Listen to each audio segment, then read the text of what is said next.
کرتے ہیں تجارتی دنیا کی جانب بین الاقوامی مالیاتی فنڈ نے پاکستان کی درخواست پر بجٹ نظم و نسق بہتر بنانے اور مالیاتی اعداد و شمار میں پائے جانے والے مستقل شماریاتی فرق دور کرنے کے لیے تکنیکی معاونت مشن کا آغاز کر دیا ہے۔ حکومتی ذرائع کے مطابق یہ مشن تقریباً 2 ہفتے تک پاکستان کی مالیاتی نظام، قوانین، طریقہ کار اور اعداد و شمار کے نظام میں تفصیلی جائزہ لے گا۔ اور پاکستان کی معیشت کے لیے اچھی خبر سامنے آئی ہے۔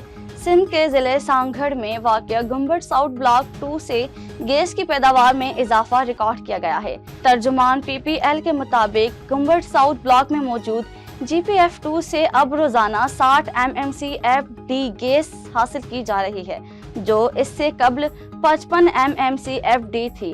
اس طرح گیس کی یومیہ پیداوار میں 5 MMCFD کا اضافہ ریکارڈ کیا گیا۔